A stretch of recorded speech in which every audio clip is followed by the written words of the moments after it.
This is Nightly Business Report with Tyler Matheson and Sue Herrera. Toy Story, the largest toy store in the U.S., files for bankruptcy as the former powerhouse becomes the latest victim of the upheaval in the industry. Retail revival. Best Buy came back from the brink by playing defense against Amazon, and its new playbook seems to be working. Houston after Harvey. With a shortage of workers, residents wonder when, if ever, they'll be able to rebuild. Those stories and more tonight on Nightly Business Report for Tuesday, September 19th. Good evening, everyone, and welcome. I'm Sue Herrera. Tyler Matheson is off tonight. We begin tonight with a tale of two retailers. First, Toys R Us. The store that once dominated the industry has filed for bankruptcy. As we told you yesterday, the company has been crippled by increased competition, a mountain of debt, and a retail business that's being turned upside down. The bankruptcy is among the largest ever by a specialty retailer, and it could usher in changes to the company's nearly 1,600 stores. Kate Rogers is at a Toys R Us in Paramus, New Jersey. I don't want to grow up, I'm a Toys R Us. Despite the wishful thinking in their TV commercials, we all grew older, and as a company, Toys R Us is no exception. The bankruptcy itself is a Toys R Us story, obviously, but I think that when you look at retail, the way it's being portrayed in the market right now is that it's under siege, and there are some retailers that are challenged, and Toys was in that camp. During a time when consumers are increasingly turning to online shopping to compare prices, the iconic toy retailer says it plans to restructure $5 billion in debt.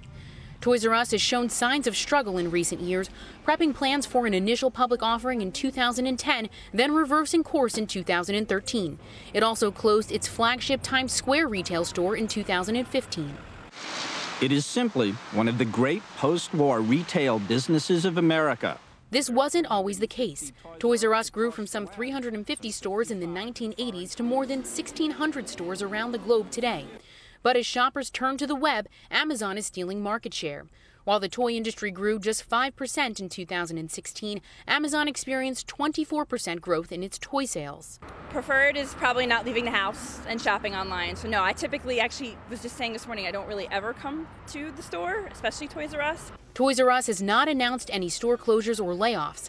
In fact, it says it expects to announce plans to hire thousands more workers during peak holiday season. Customers can rest assured. The toy chain says they will not see any disruption to their rewards programs and gift cards won't expire. But that hasn't stopped nervous shoppers from rushing to stores today to use their gift cards. Someone had posted the rumor that was going around that they were closing, and if you have gift cards, to go out and apparently spend them by the end of the week because they weren't going to be good anymore. Rumor has it that Toys R Us is claiming bankruptcy, and once that happens, our gift cards go to a $0 balance. Toys R Us isn't alone in its struggles. In fact, it joins other major retailers Payless and Radio Shack in filing for bankruptcy in 2017. For Nightly Business Report, I'm Kate Rogers in Paramus, New Jersey. And then there's Best Buy. Just a few years ago, that company was on death's door. Back then, its new CEO decided to close some stores and focus on its online business, and that strategy helped turn the company around. Today, the consumer electronics chain held its first investor meeting in 5 years, and the message was starkly different from the last one in 2012. Courtney Reagan is at Best Buy headquarters in Richfield, Minnesota.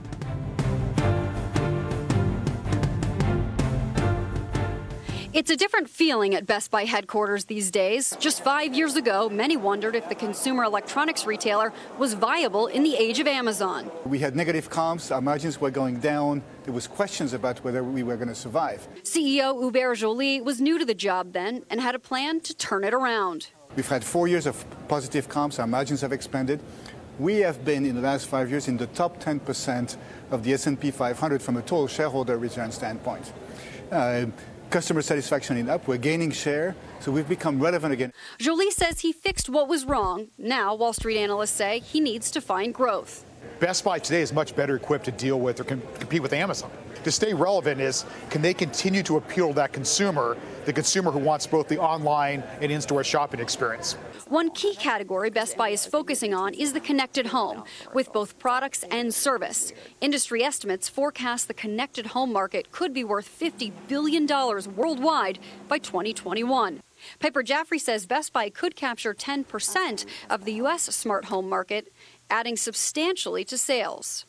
With its new in-home advisor network, experts will actually come to your home, help you figure out how to make your home smarter, more connected, install things like security systems and even smart doorbells. Best Buy is also expanding its new Total Tech Support program, a step beyond its Geek Squad. It covers every technology product you have in your home, whether or not you bought it at Best Buy, and we're going to help you. So as an example, if Netflix is not working tonight, is it because of Netflix? Is it the pipe getting into the home? Is it the Wi-Fi? Is it the TV? Is it the streaming device? Honey, please help me. And we are Honey. It's not the only retailer wanting to save the tech day and connect your home. While still small, Amazon has its own tech rescue team. And Amazon's formidable online dominance is one of the reasons Best Buy had to undergo its transformation in the first place. For Nightly Business Report, I'm Courtney Reagan in Richfield, Minnesota. But today, Wall Street wasn't buying Best Buy's growth story. The company said it expects its long-term earnings to come in below Wall Street estimates, and shares took a tumble off 8%. In another sign of the changing retail times, Kohls will let Amazon customers return items at some of their stores. The retailer will pack and ship the merchandise back to the online retailer for free. Earlier this month, Kohls announced plans to sell the Alexa-enabled Echo home speaker, Fire TV, and other Amazon-branded devices in 10 of its stores. On Wall Street, stocks edged higher and closed at record levels as investors held off on making any big investments ahead of the Fed's upcoming policy announcement, and we'll have more on that in just a minute. This afternoon, traders were also keeping watch over a powerful earthquake which rocked Mexico City. Buildings collapsed, airports closed, and Mexican stocks fell before trading was halted. The Dow Jones Industrial Average gained 39 points to 22,370. The Nasdaq was up 6, and the S&P 500 added almost 3. In Washington, Federal Reserve policymakers met for the first day of a two-day meeting. An interest rate hike is not expected to be announced tomorrow, but many are looking for details on the central bank's plan to pare back its bond holdings. Steve Leisman takes a look at what else Wall Street is looking for. The CNBC Fed Survey for September showing no change expected in rates at the end of this meeting here. Rates, 100% of our 42 respondents expecting rates to remain unchanged after the meeting and the announcement tomorrow. The third rate hike, though, 76% do believe there will be another quarter-point hike before the end of the year. That's a little bit higher than market prices might suggest. And finally, the balance sheet, 68% say by October, the Federal Reserve will begin to reduce that $4.5 trillion balance sheet. As for the outlook for rates, they have come down compared, for example, from our March survey. The same for 2017, but look what happened for 2018. Down by 0.3%, down by 0.2% for 2019 to 2.5%. The long-run rate, though, we're going to watch that tomorrow to see if Fed officials are bringing down their estimate for how far they have to go in this rate cycle. As for their expectations for the balance sheet, it's expected to go down from $4.5 trillion down to $2.4 trillion. But don't get too excited. Some people are explaining this to watching paint dry. It's going to take 4.4 years to get there. We also asked an interesting question here, which is how low can the unemployment rate go before it sparks inflation?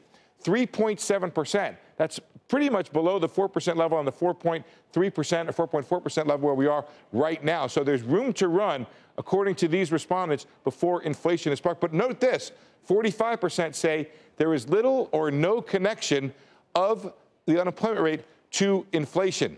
For Nightly Business Report, I'm Steve Leisman. Many on Wall Street were also watching events at the United Nations. In his first address to the UN, President Trump threatened to, quote, totally destroy North Korea if the U.S. is forced to defend itself or its allies in East Asia. Rocket Man is on a suicide mission for himself and for his regime. The United States is ready, willing, and able. But hopefully, this will not be necessary. That's what the United Nations is all about. That's what the United Nations is for. The North Korean ambassador to the UN walked out before President Trump's speech began. The Senate easily passed a nearly $700 billion defense bill late yesterday. The measure would put the U.S. armed forces on track for a bigger budget than at any time during the wars in Iraq and in Afghanistan. The bill calls for expanded missile defenses in response to those escalating tensions with North Korea. And a new effort to reform the healthcare system is gaining steam in the Senate. The GrahamCassidy bill would repeal the infrastructure of the Affordable Care Act, but it would leave the taxes in place and funnel that revenue towards the states. The White House backs the bill, so does the Speaker of the House, and the bill's sponsor, Lindsey Graham, appears optimistic. We're going to get 50 Republican votes, and I make a prediction. There are going to be a lot of Democrats struggling with a no vote, because at least 8 of them, their states do far better than Obamacare in terms of funding, and they have more control over the money. And that's going to be a hard no. Andrew Friedman is the principal at the Washington Update, and he joins us now to discuss this latest effort. Good to see you again, Andrew. Welcome back. Hi, Sue. How are you? I'm good. How do you handicap the odds on this? Because what we're hearing from Republican leaders is that they kind of feel like this is it, that this is their last best bet to getting health care reform through.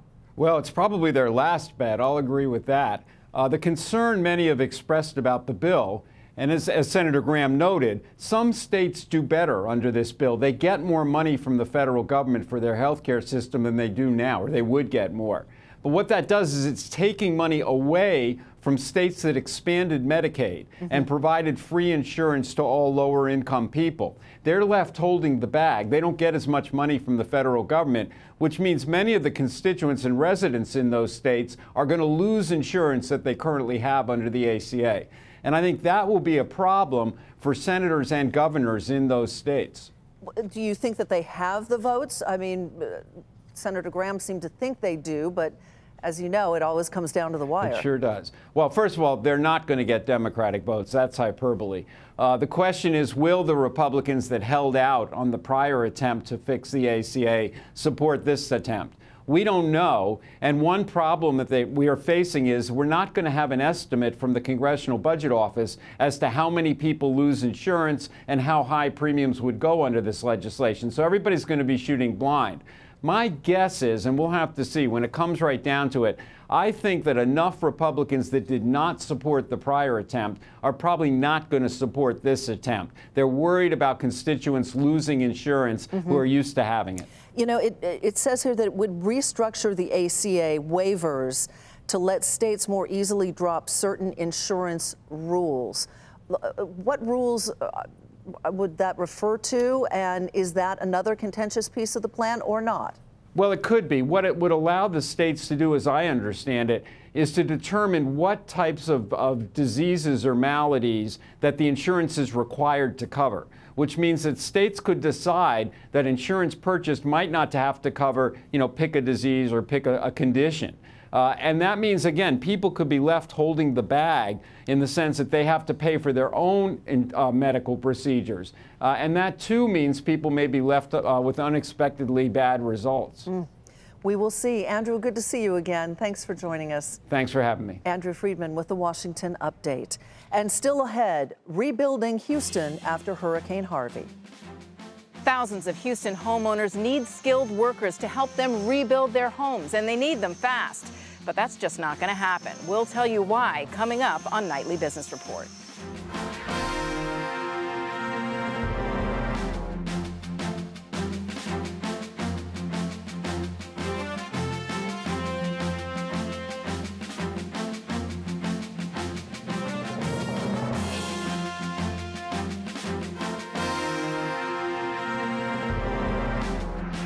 A cyber attack and Hurricane Harvey are causing problems for FedEx.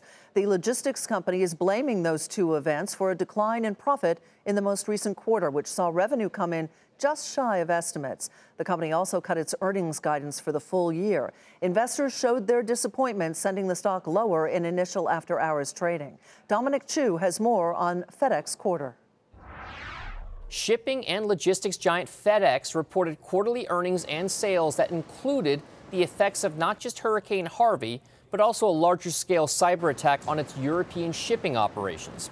The TNT Express unit, which FedEx bought last year to increase its footprint in Europe, suffered a big cyber attack that hampered many of its operations. Earnings per share were lowered by 79 cents because of the attack, and lowered by another 2 cents per share, given the effects of Hurricane Harvey on its operations in the Texas and Louisiana Gulf Coast region. FedEx also lowered its full-year expectations because of the TNT cyber attack. It did say that substantially all TNT Express critical operation systems have been restored, but that shipping volumes, sales, and profits are still below previous levels. Remember also that the company said yesterday it was going to raise shipping rates on certain services beginning next year.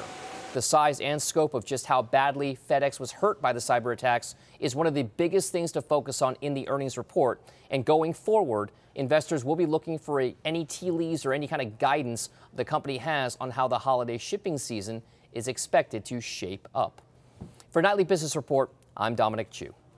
There are new reports tonight that Equifax was hit by a breach months before the big one. The first breach reportedly happened in March, but Equifax told Bloomberg News that the intrusion was not related to the one in late July, which compromised the personal information of 143 million users. Some have criticized Equifax handling of the cyber attack, including not being able to identify whose information was even stolen. But Equifax is not alone. Other companies like Yahoo and Target also struggle to understand the severity of their own attacks. And as Andrea Day reports, some companies have no response plan at all. If we look at most of the major breaches that have made it in the news, the bungled response actually causes more damage to the company's brand and reputation than the breach did itself. The full damage to Equifax? Only time will tell. But if you think most businesses are ready for a hit, think again. Over 75% of organizations throughout the world actually don't have incident response plans in place. That reality, creating a business opportunity for firms like IBM Security, now helping companies with challenges like navigating a slew of laws. There are 47 different breach disclosure laws in the 50 U.S. states. Like this, California requires notification even if encrypted information was breached. New York mandates state agencies are notified. And nationwide, if health information was breached, you may be required to notify the media. Meanwhile, Alabama, New Mexico, and South Dakota have no data breach laws. And when it comes to a hack, the old adage is true: time is money. If organizations can respond and contain a breach within 30 days or less, they tend to save $1 million over those organizations that don't. Even internet companies are not immune. Yahoo lost $350 million on its merger with Verizon after breaches that took years to fix were revealed. IBM Security offers incident response training services in a multi-million-dollar facility called the Cyber Range. It's an area where companies can come in and actually practice a breach and the response to that breach on a fictitious company. Cybersecurity and the protection of our client information and client funds is the lifeblood of this company. The payroll and human resources company ADP recently put their C-level execs through IBM's high-tech boot camp. It's as important for me to understand how to respond during a crisis as it is for my team to be able to operate in a crisis. And the Cyber Range can simulate common cyber attacks, allowing execs to train on breach response before customer data is even at risk. Since cyber criminals' tactics are constantly changing, the boot camp also evolves to include new attacks. For Nightly Business Report, I'm Andrea Day. Sprint and T-Mobile are reportedly in merger talks again, and that's where we begin tonight's Market Focus. After a potential tie-up between the two telecoms was derailed by regulators in 2014, reports surfaced earlier this year that the companies were considering combining. And now CNBC says Sprint and T-Mobile are in active discussions about a stock-for-stock merger where T-Mobile's parent would become the majority owner. Sprint shares rose nearly 7% to $8.20. Shares of T-Mobile were higher by 5% to $65.42. Cereal giant Post is adding more products to its portfolio with its $1.5 billion deal to buy packaged foods company Bob Evans Farms. Bob Evans says it was the refrigerated foods division that really sealed the deal. if you look at what attracted Post to Bob Evans, it was really our refrigerated side dish business. Our refrigerated side dish business that we've been in now 20 years has been growing double digits for the last 20 years. We have about a 50% market share and growing at a rate that it far exceeds our competitors. Shares of Post were slightly higher to 86.36. Bob Evans shares popped 6% to 77.41. The government is reportedly taking steps to make it easier for American gun makers to sell small arms to foreigners. That's according to Reuters. The report said new rules would cut regulatory costs and potentially lead to more job creation in the U.S. That was good news for the gun makers Sturm Ruger and American Outdoor Brands. Sturm Ruger shares jumped 13% to 54.35. Shares of American Outdoor Brands were higher by 10% to 15.70. And after the bell, Bed Bath & Beyond reported disappointing profits and weaker than expected sales growth. The home goods retailer cited a number of issues, including restructuring charges and the impact from Hurricane Harvey. Shares initially plunged in the extended hours session and also ended the regular day down about 1% to 27.03. Home building activity fell for a second straight month in August, thanks to a decline in housing starts for multifamily dwellings. But the report wasn't all negative. Building permits, an indicator of future activity, hit a 7-month high. Economists expect to see swings in the data in the coming months as a result of Hurricanes Harvey and Irma. And it's been nearly 3 weeks since Hurricane Harvey finally moved out of Houston, but the rebuilding has barely begun. For tens of thousands of homeowners, it could take years to get help. Diana Olick is there.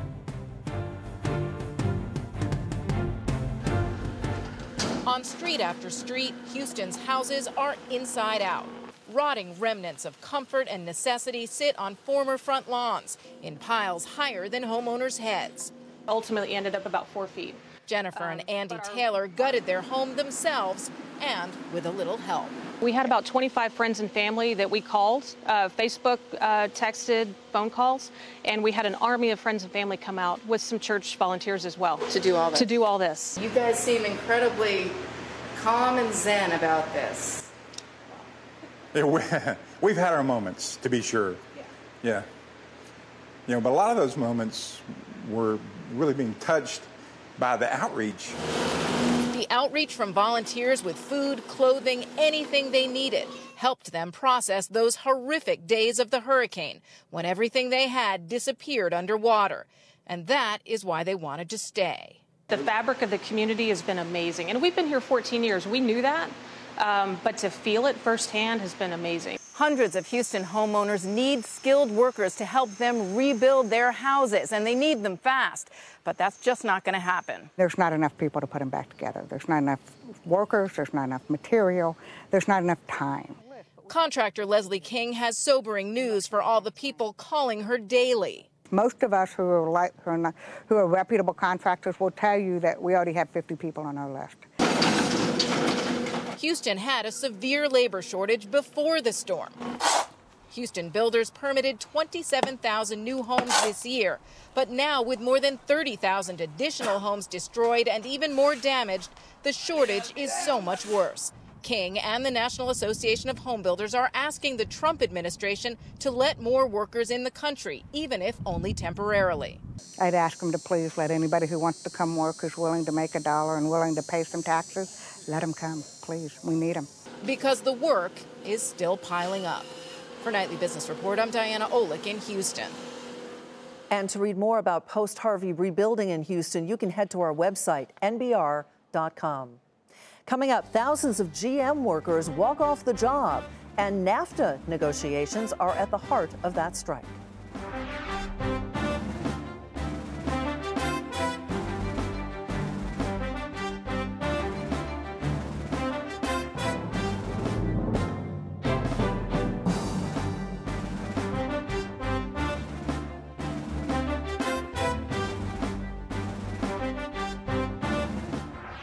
Ford is trimming production lines at 5 North American plants, including 3 in the U.S. All of the plants manufacture cars, not SUVs or trucks. Ford is scheduling 1 to 3 weeks of downtime to lessen unsold car inventory on dealer lots. And General Motors is facing its first strike in Canada since the mid-1990s. Workers at the company's plant in Ingersoll, Ontario, have walked off the job after negotiations failed to produce a new contract. Phil LeBeau has more on the strike and why it's being watched. When workers walked off the job at GM's plant in southeast Canada, it was the latest indication automakers are thinking twice before deciding where they build cars and trucks in North America. The GM plant in Ingersoll, Ontario employs roughly 3,000 workers who build the Chevy Equinox SUV. Their primary issue? Job security. They want a GM commitment to build another model at the plant. The workers in Canada used to build the GMC Terrain, but earlier this year, General Motors moved production of that SUV to a plant in Mexico. And that's at the heart of this strike. GM exports more vehicles from Mexico and Canada than any other automaker.